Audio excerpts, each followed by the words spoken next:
దేవుని నామానికి స్తోత్రము కలుగును గాక.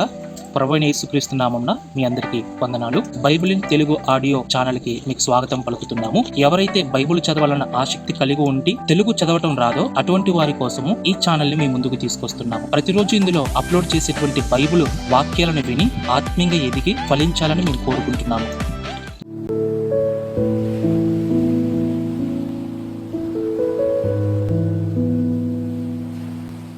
ద్వితీయోపదేశ కాండము 9వ అధ్యాయము. ఇశ్రాయేలు వినుము, నీకంటే గొప్ప బలము గల జనములను, ఆకాశమంటు ప్రాకారములు గల గొప్ప పట్టణములను స్వాధీనపరచుకొనుటకై నేడు నీవు యొర్దానును దాటబోచున్నావు. ఆ ప్రజలు గొప్పవారు, ఉన్నత దేహులు, వారు నీవు ఎరిగిన అనాకీయుల వంశస్థులు. అనాకీయుల ఎదుట ఎవరు నిలవగలరు అను మాట నీవు వింటివి గదా. కాబట్టి నీ దేవుడైన యెహోవా తానే దహించు అగ్నివలె నీ ముందర దాటిపోవచ్చున్నాడని నేడు నీవు తెలుసుకొనుము. ఆయన వారిని నశింపజేసి నీ ఎదుట వారిని కూలద్రోయెను. యెహోవా నీతో చెప్పినట్లు నీవు వారిని వెళ్లగొట్టి వేగమే వారిని నశింపజేసెదవు. నీ దేవుడైన యెహోవా నీ ఎదుట నుండి వారిని తోలివేసిన తరువాత నేను ఈ దేశమును స్వాధీనపరచుకొనున్నట్లుగా యెహోవా నా నీతిని బట్టి నన్ను ప్రవేశపెట్టినని అనుకొనవద్దు. ఈ జనముల చెడుతనమును బట్టియే యెహోవా నీ ఎదుట నుండి వారిని వెళ్లగొట్టుచున్నాడు. నీవు వారి దేశమునకు వచ్చి దాని స్వాధీనపరచుకొనుటకు నీ నీతి అయినను నీ హృదయ యథార్థత అయినను హేతువు కాదు. ఈ జనముల చెడుతనమును బట్టియే యెహోవా నీ పితరులైన అబ్రహాము, ఇస్సాకు, యాకోబులతో ప్రమాణము చేసిన మాటను స్థాపించుటకై నీ దేవుడైన యెహోవా వారిని నీ ఎదుట నుండి వెళ్లగొట్టుచున్నాడు. మీరు లోబడనొల్లని వారు గనుక ఈ మంచి దేశమును స్వాధీనపరచుకొనున్నట్లు నీ దేవుడైన యెహోవా నీ నీతిని బట్టి నీకియ్యడని నీవు తెలుసుకొనవలెను. అరణ్యములో నీవు నీ దేవుడైన యెహోవాకు కోపము పుట్టించిన సంగతిని జ్ఞాపకము చేసుకొనుము, దాని మరువవద్దు. నీవు ఐగుప్తు దేశములో నుండి బయలుదేరిన దినము మొదలుకొని ఈ స్థలమందు మీరు ప్రవేశించు వరకు మీరు యెహోవా మీద తిరుగుబాటు చేయుచునే వచ్చితిరి.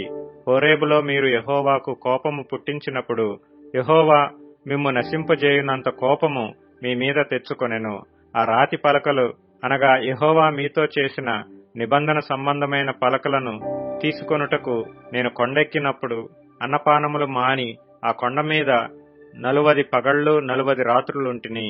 అప్పుడు దేవుని వ్రేలితో వ్రాయబడిన 2 రాతి పలకలను యెహోవా నాకు అప్పగించెను. మీరు కూడి వచ్చిన దినమున ఆ కొండ మీద అగ్ని మధ్య నుండి యెహోవా మీతో పలికిన వాక్యములన్నీయూ వాటి మీద ఉండెను. ఆ 40 పగళ్లు 40 రాత్రులు గడిచినప్పుడు యెహోవా నిబంధన సంబంధమైన పలకలైన ఆ 2 రాతి పలకలను నాకప్పగించి, నీవు లేచి ఇక్కడ నుండి త్వరగా దిగుము. నీవు ఐగుప్తులో నుండి రప్పించిన నీ జనము చెడిపోయి నేను వారికి ఆజ్ఞాపించిన త్రోవలో నుండి త్వరగా తొలగి తమకు పోత బొమ్మను చేసుకునిరని నాతో చెప్పెను. మరియు యెహోవా, నేను ఈ ప్రజలను చూచితిని, ఇదిగో వారు లోబడనొల్లని ప్రజలు, నాకు అడ్డము రాకుము.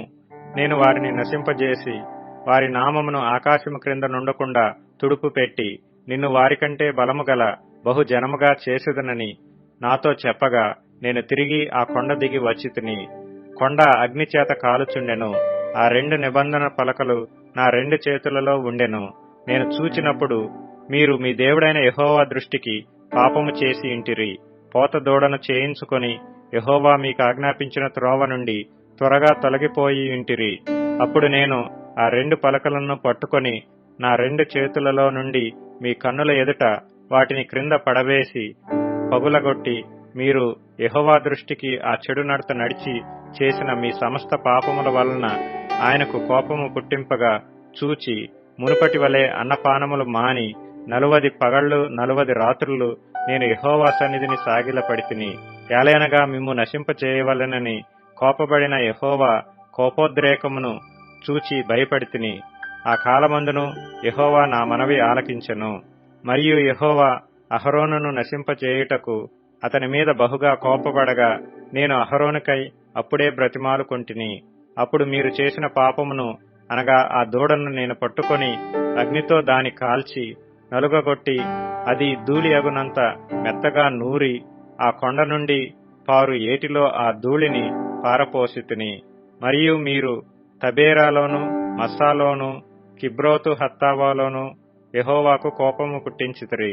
యెహోవా మీరు వెళ్లి నేను మీకిచ్చిన దేశమును స్వాధీనపరచుకొనుడని చెప్పి కాదేషు బర్నేయలో నుండి మిమ్ము పంపినప్పుడు మీరు మీ దేవుడైన యెహోవాను నమ్ముకొనక ఆయన నోటి మాటకు తిరుగబడితిరి. ఆయన మాటను వినలేదు. నేను మిమ్మును ఎరిగిన దినము మొదలుకొని మీరు యెహోవా మీద తిరుగుబాటు చేయుచున్నారు. కాగా నేను మునుపు సాగిలపడినట్లు యెహోవా సన్నిధిని 40 పగళ్ళు 40 రాత్రులు సాగిలపడితిని. యెహోవా మిమ్మును నశింపజేసెదననగా నేను యెహోవాను ప్రార్థించుచు ఈలాగు చెప్పితిని, ప్రభువా యెహోవా, నీవు నీ మహిమ వలన విమోచించి బాహుబలము వలన ఐగుప్తులో నుండి రప్పించిన నీ స్వాస్థ్యమైన జనమును నశింపజేయకము. నీ సేవకులైన అబ్రహాము, ఇస్సాకు, యాకోబులను జ్ఞాపకము చేసుకొనుము. ఈ ప్రజల కాఠిన్యమునైనను వారి చెడుతనమునైనను వారి పాపమునైనను చూడకము. ఎలయనగా నీవు ఏ దేశములో నుండి మమ్మను రప్పించితివో ఆ దేశస్థులు యెహోవా తాను వారితో చెప్పిన దేశములోనికి వారిని చేర్చలేకపోవుట వలనను వారిని ద్వేషించుట వలనను అరణ్యంలో వారిని చంపుటకు వారిని రప్పించనని చెప్పుకొందురేమో. నీవు నీ అధిక బలము చేతను నీవు చాపిన నీ బాహువు చేతను రప్పించిన నీ స్వాస్థ్యమును నీ ప్రజలను వీరే. మా యొక్క ప్రయాసను మీరు గుర్తించి ఈ యొక్క ఛానల్కి సపోర్ట్గా లైక్ చేసి, షేర్ చేసి, సబ్స్క్రైబ్ కూడా చేయండి. మీలో ఎవరికైనా ప్రార్థన రిక్వెస్ట్లు ఉంటే కింద వాట్సాప్ లింక్ ఉంటుంది. ఆ లింక్ ఓపెన్ చేసి మీ యొక్క విన్నపాలను మాకు తెలియజేయాల్సిందిగా, ప్రార్థన మనవులు తెలియజేయాల్సిందిగా కోరుకుందాం. ప్రభువుని యేసుక్రీస్తు నామమున మీ అందరికీ వందనాలు.